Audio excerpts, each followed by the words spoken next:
In collaboration with the Alameda County Bar Association, this is Love Thy Lawyer, where we talk with members of the ACBA about their lives and legal careers. I'm Louis Goodman, the host of the LTL podcast, and yes, I'm a member of the Alameda County Bar Association. He successfully ran for the position of judge of the Alameda County Superior Court in 2017. He's taught law at Golden Gate University School of Law. I first met Judge Jackson when he served as a deputy district attorney in Alameda County. After leaving the district attorney's office, he became a partner at Donahue Fitzgerald. Judge Scott Jackson, welcome to the Alameda County Bar Association and the Love Thy Lawyer podcast. Thanks, Louis. Thanks for having me. One correction, I was actually elected in 2016 and was sworn in 2017. Very well. Well, we will note that for the record. Thank you. Right. Where are you sitting right now? I am at the Juvenile Justice Center in San Leandro. How long have you been at the juvenile court? 5 years now. So are you going to be pretty much dealing with juvenile? I mean, is that kind of where you want your judicial career headed? I do. I'm a teacher at heart and love working with the kids, especially our youth here in Alameda County. Where are you from originally, Scott? I'm from Chicago, Windy City. Is that where you went to high school? Went to high school, K through 12, same school. What high school did you go to? That was the Francis Parker School in Lincoln Park in Chicago. When you graduated from there, where'd you go to college? I went to a small liberal arts college on the East Coast called Williams College in Massachusetts. Williamstown. Well, yeah. I think fortunately by the time you got there, it was a co-ed institution. It definitely was. It definitely was. What did you take up in college? What did you sort of enjoy studying? So I was a double major of political science and history, and I was a baseball player. I played 4 years of baseball at Williams. What position? I was our closer, believe it or not. I was the shutdown guy at the end of the game. Now, after you graduated from Williams, you ultimately went to law school. Did you take some time off, or did you go directly to law school? I did. I taught at a boarding school called the Williston Northampton School. On a side note, our fearless leader of the Alameda County Bar Association, Ms. Chalmers, she actually attended school there. Really? We did not overlap, but we did discover that about each other. So I taught U.S. history, civil rights history, and was the head baseball coach for 2 years before going to law school. Where'd you go to law school? George Washington University in Washington, D.C. Well, that was quite a change going from the small towns in Massachusetts to the capital of the United States, and one of the places where you walk out your door in the morning and you feel like you're at the center of the universe. Yeah, that was it was quite a change.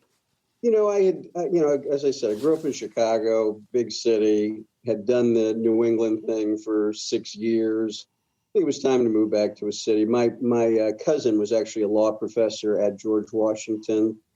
Someone who you've probably heard of. His name is Paul Butler. You see him on MSNBC all the time and things like that. He was a professor there. He's now at Georgetown. But we talked, and he said you should come and go to George Washington. So that's why I ended up there. How was your experience at George Washington? Did you enjoy being there and going to law school? I loved being in D.C. in the fact that I found my wife and married my wife, who was also a law student at George Washington. But I hated law school. Really? Yes. Why? Absolutely hated it. Well, to me, it was...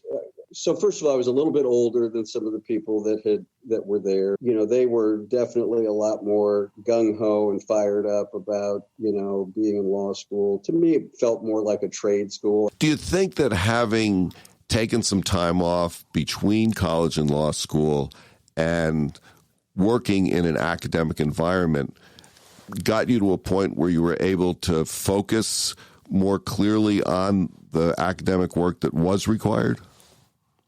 Yes.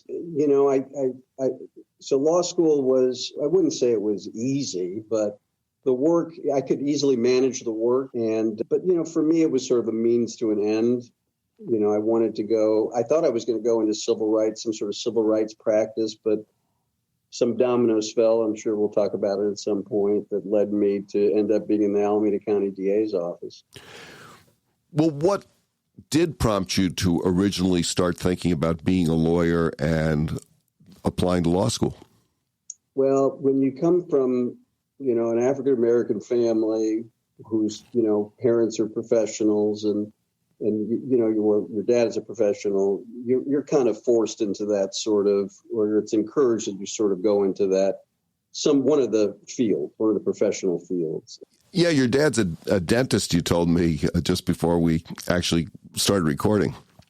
Yeah. So he had a really great practice. He was started on the South Side and then moved downtown and had a big practice. He actually started the Head Start program in Chicago, the dental portion of it, and actually the dental and the medical portion of it, and in the 60s. And so we, as kids, were always kind of involved in that in the community. I used to tutor kids in the Head Start program, and so we were always sort of involved. Now, as I mentioned, I first met you when you were an Alameda County Deputy District Attorney. I'm wondering how you got to the Alameda County District Attorney's office from George Washington. Yeah, so it's actually an interesting story. It's just talk about fate. My legal research and writing teacher was an adjunct professor who was working in the criminal section of the Civil Rights Division at the Department of Justice. She really liked my work and hired me as an intern. So I actually interned at the Department of Justice in that section for 2 years while I was in law school. And one of the lawyers there was a woman named Francesca Ferchero, who you probably know, Louis. And Francesca had been a district attorney in Alameda County, and she had told me that there's this wonderful summer program in Alameda County where you get to basically be a DA for the summer, you get to try cases, and you get to live in the Bay Area. So I said, why not? I think I'll try that. What sort of work did you do in the Alameda County DA's office? Well, I did the regular rotation, start with misdemeanor trials. I did work in juvenile while I was here, which is one of the reasons why I really do love the work. Trial staff. And then eventually I actually was the first African-American appointed to do the writs and appeals in the office. So I did all the writs, all the appeals in the Alameda County DA's office for about 2 or 3 years. How long were you there? I was in the DA's office or writs and appeals? In the DA's office, yeah. 14 years. Wow. Yeah. And at some point you left the DA's office and went into private practice, is that right? I did. I felt it was time for a change. A new administration had come into the DA's office. O'Malley had taken over for Orloff, and I just figured this might be a good time to try something new. Now, you went to a very prestigious firm of Donahue Fitzgerald. What sort of work did you do there? I did business litigation. I did employment discrimination cases and just various litigation work. What did you think of the civil world as opposed to the criminal practice? Oh, it was the worst. There's nothing civil about civil law, I'll tell you that much. But it was, it was a good experience. I was really bad at it. I mean, I was a good lawyer. Actually, the last case I tried was there and I won. But the work, the business development stuff, the hustling for clients, that stuff, that was not in my bailiwick. Now, you also did some teaching at Golden Gate. Tell us a little bit about that. Yeah, while I was at the firm, one of the lawyers there had been or was an adjunct at Golden Gate and asked me if I was interested in coming over and doing some adjunct work. So that's how it started. I was an adjunct doing mostly litigation, teaching evidence, professional responsibility. And then the head of the litigation department left, and he asked me if I wanted to take over that spot.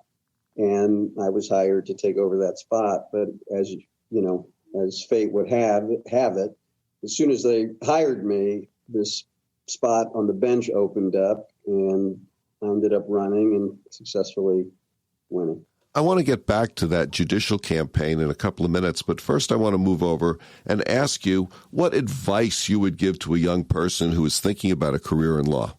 Think hard. Think really hard about it. You know, the amount of debt that these kids are coming out with now is exorbitant. I mean, we thought we came out with a lot of debt, but, you know, I just think that if you are thinking about going to law, you know, the days, I don't know what I'm going to do, so I'm going to go to law school, I think those days are over. Yeah, I think those days are over. Yeah. I mean, you have to go, you got to go in with a plan. This is what I want to do. And then I would strongly suggest sort of matching a school to, you know, that plan. So, for example, you know, if you're thinking about working in government or something like that, I don't think it's necessary that you need to go to the best law school. Go to the school that gives you the most money. That's what I would suggest. I have kind of a double-pronged question here about expectations. It's, you know, how did practicing law actually meet or differ from your expectations? And then how does being on the bench meet or differ from your expectations about that? So the practice of law, I'll divide that up in two. The practice of law in the DA's office definitely met my expectations because I kind of knew what was happening going in, especially, you know, trying cases and things like that. So I kind of knew what to expect there, and it definitely met my expectations. The civil firm, that did not meet my expectations. I thought there would be a lot more legal work to be done, and there was less legal, more biz dev to be done on my end. When you say biz dev, business development? Yes. So like talking with clients, meeting clients? Exactly. Hustling for business, that sort of thing. So that really, like I said, that's not in my comfort zone, and so that was new for me. What about on the bench? So far, so good. It's met my expectations. I love working with, like I said, I love working with my staff. I love working with the kids. I love working, the attorneys are great. We've got a great bar. Not only do the public defenders, but our CAP, court-appointed attorneys, are fantastic. So, you know, it's a good environment. What prompted you to start thinking about getting to the bench? Well, you know, I'd always had some judges and I've had some colleagues at the DA's office always sort of putting that in my ear. And I got a call from one of our judges, the great Gordon Baranko, and he actually reached out to me and said, "Hey, you know, there are a couple of seats open. I think you should run for one of them." And that's how I found out about the open seat, and that's why I ended up running. What did you think about running for judge, about getting endorsements, raising money, just the whole candidacy thing? And you know, as you well know, I ran for judge, not as successfully as you did, but I've kind of been down that road myself, and I'm just sort of wondering how it felt for you, because I certainly have some, you know, thoughts of my own about it. So, you know, my mantra has always been, if you want to know who your friends are, run for office. You know, so, you know, it's just one of those things where, you know, people get divided up into camps. You know, I had run against a former colleague of mine, so there was that awkwardness of it. But campaigning, I actually enjoy the meeting a lot of people. I've met a ton of people, you know, throughout the entire county. You get a good pulse of what the county, the people are looking for in their judges. You get a good sense of sort of the politics of the community, of what's going on. I loved all of that. I hated raising money.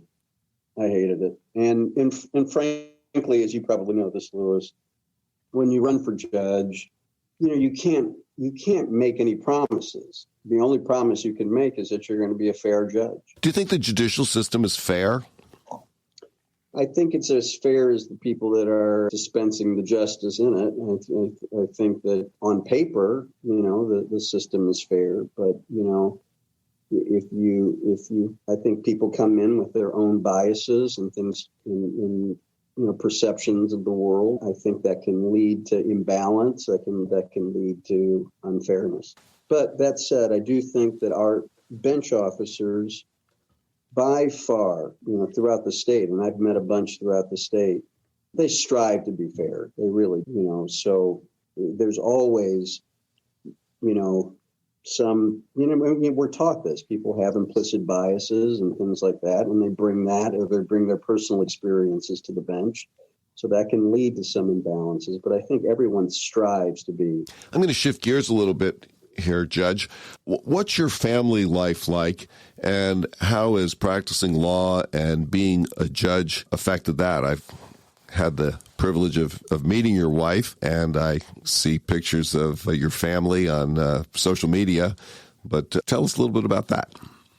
So I've got 3 awesome kids. One is followed in my footsteps and went to Williams. Another one is down in CMC as a freshman or first year now. And then I have another one who just started high school. So we're plugging along, growing as they were growing up.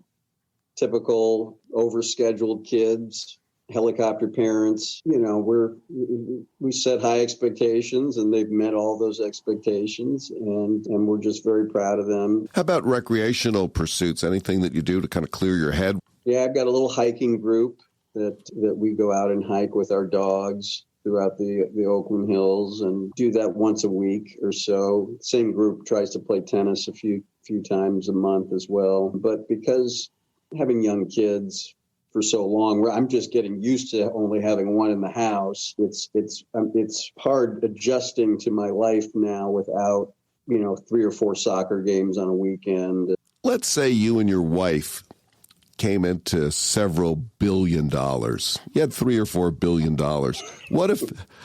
Well, that's just slightly more than your judicial salary. But yeah. What, if anything, would you do differently in your life? Well, I probably wouldn't have become a lawyer. I probably would have done more sort of social work, for the communities and things like that. My dream, having worked in juvenile for so long now, I just feel like there's so much to be done for our kids, and when I say our kids, I mean our kids of Alameda County. I would bring after-school programs back. I would love to feed kids 3 square meals a day. I think that would be sort of my main goal right now. Let's say you had a magic wand and there was one thing in the world that you could change, the legal world or the world in general. What would that be? I would hope to get people to see each other again and not just perceive what they are. I think we are all living in our own little echo chambers now, and it's the world is becoming this very tense place. And I think I have one more question, and then we'll open it up a bit. Let's say that you had 60 seconds on the Super Bowl. You could say whatever you wanted to a very large audience with a very big megaphone. What sort of message would you like to give to the world? My running theme is just treat everyone with dignity and respect. We don't all have to agree on every single issue, but we also don't have to hate each other, and get out of your echo chambers and go and talk to people and meet people. And I would just hope that we could see people for who they are, and we could come back to a more civilized society. Well, thank you, Judge. We have a few people that have some comments and some questions. So let's start with Erica Denning. Oh, I know Erica Denning. This is a ringer. You don't know that Mr. Goodman will just call on people. Hi, Judge Jackson, or Scott, as I know you. Exactly. Good to see you. Thank you so much. And I want to thank Mr. Goodman again for doing this, because I've attended as many as I can, and I find this to be a really terrific opportunity to get to know the people who are, making decisions in our community. So I thank you for that. I think what I wanted to ask is just, what was your, I know you talked about some people who kind of planted the seed in you about being a judge. and then that Judge Barranco mentioned to you that there was a seat that was open. What did you find the most challenging about going through that process? And I'm not sure if it's different than, or maybe you could explain if it was different than going to and applying to be appointed, or if you know about that process. Yeah, I do. I actually do know about that process. And I and a bunch of people will tell you that the big difference is that you feel like you're in control when you run. There are so many other factors out there when you apply to become a judge, who you know, what your connections are, you know, how people perceive you in various offices, et cetera, where you worked. And so you go through that process and you just sort of sit out there in the ether and wait. Whereas when you run, at least you feel like, you know what, 100 flyers today. I shook, 500 hands today. Helen Hoffel, I see that you have a question. Yes, I do. Thank you. Thank you, Judge Jackson, for being here today. Uh-huh. I'm interested in what's it like to be in juvenile court, what you find frustrating, what you like about it, and also how did you end up there? Did you seek it out? Just your general thoughts. Yeah, so I did seek it out. I've wanted to be in juvenile since I actually was running. My plan was always to be in juvenile court because it's the teacher in me. I love working with our youth. And what I find most rewarding, I would say, is affecting a kid's life. I can tell you just a couple of stories. When I first got on the bench, I had a kid who had just finished a program. He had never finished a program before, but he had just finished one. And I said to him, hey, I just want to tell you, I'm really proud of you for finishing that program. I know it was pretty tough, but you got through it. And he looked at me. The first time he looked at me in the eyes, and he kind of welled up, and he said, no one has ever said that to me before. No one has ever told me that I was proud of, that someone was proud of them, So now I tell every kid, I'm so proud.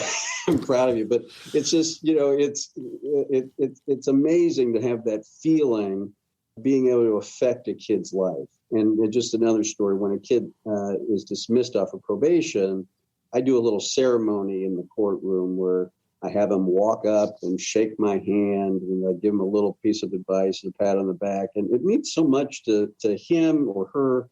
And it also means a lot to the families. You'd be surprised how many photos they take of me shaking their kid's hand upon their graduation from probation. Shannon Wolfram. Good afternoon. Hi. Thank you so much for being here, but Mr. Goodman and Judge Jackson. I am wondering, I'm an attorney in Contra Costa County, but I love listening to these things. I was wondering, what is one of the best parts of being a judge? What do you really enjoy? That was exactly it. What I just said, just making a real, having a real effect on these kids and their families. And, people send me, I've written, believe it or not, I've actually written a college recommendation or two for a couple of kids. That's just such an honor that they would actually reach out to me and say, hey, Judge, could you write a college recommendation? Absolutely. And they send me, graduation photos. I've got graduation photos on my bench for some of the kids. And it's just awesome. Jason Leong. Thank you, Lois, and thank you, Judge Jackson. How would you explain to folks, sort of what the role of the judge is and why they should elect you given those constraints?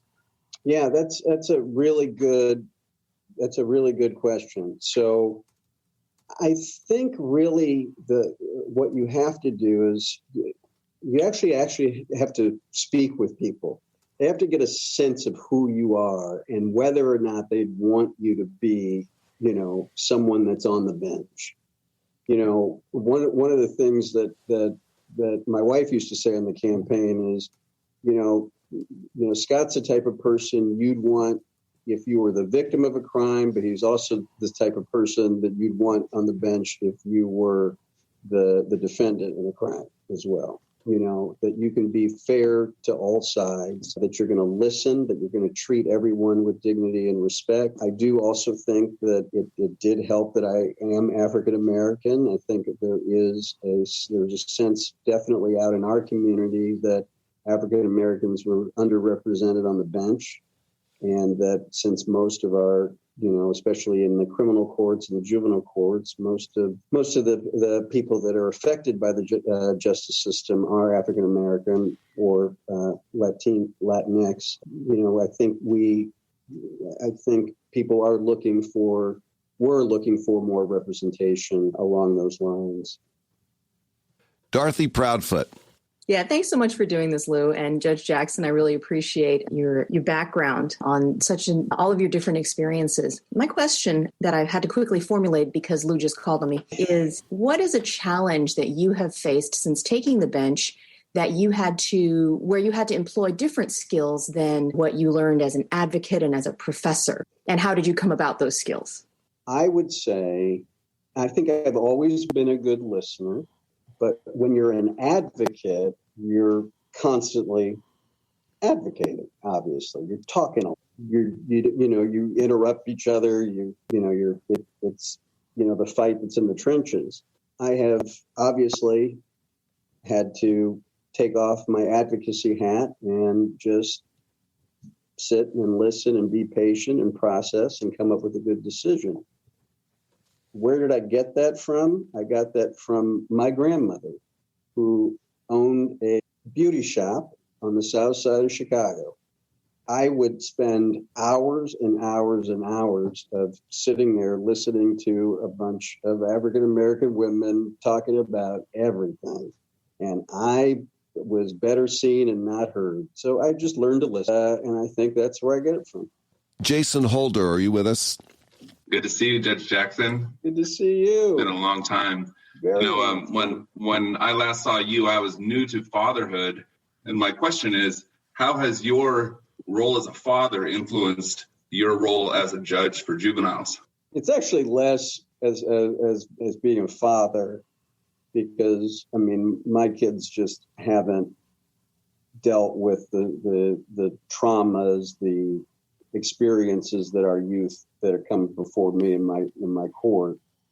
But it is being sort of I was a dumb, knuckleheaded teenager, just like a lot of these boys are that appear in front of me. And sometimes I'll just look at them and I'll look at a kid and I'll go, yeah, I might have done that. Or I might have thought about doing that. I didn't do it, but I might have thought about doing it.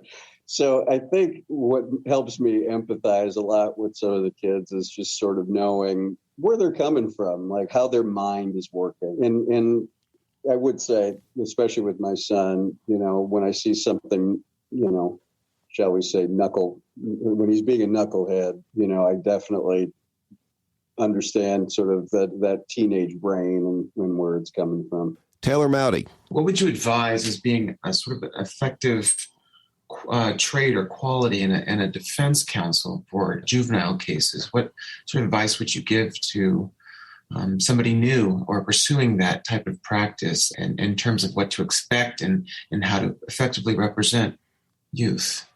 All right, that's a good question, because you are actually advocating for the minor's stated interest. So I am working on what's in the best interest of the child, along with not only what's in the best interest of the child and in relation to also what's best for the safety of the community. But as an advocate, you have to understand, even if the parents are paying for your services, the client is still the minor. And you need to make sure you are representing his or her stated interests. That's very important.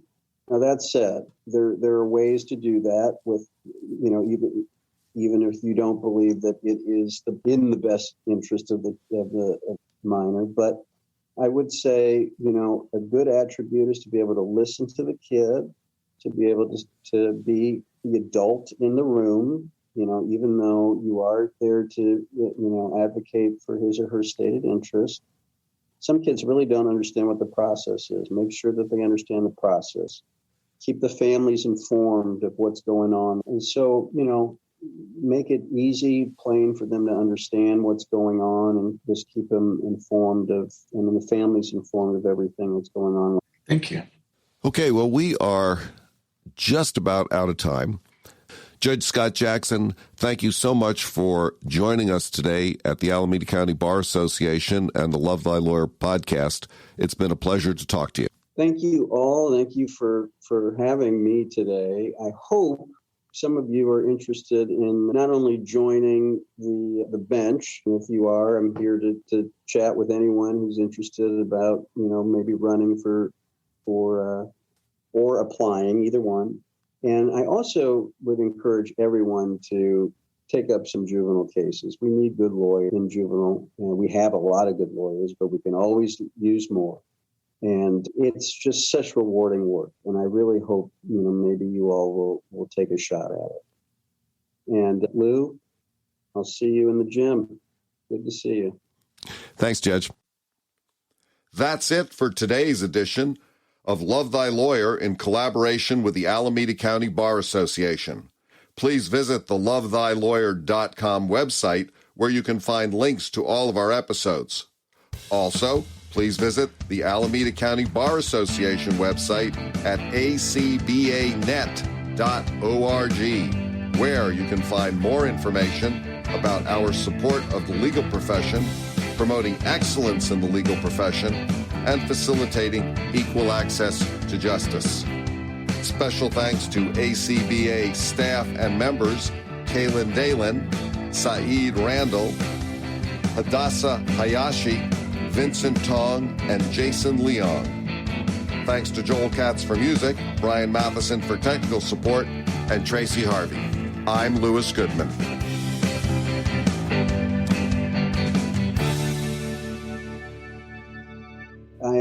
I'm a long-suffering Cubs fan.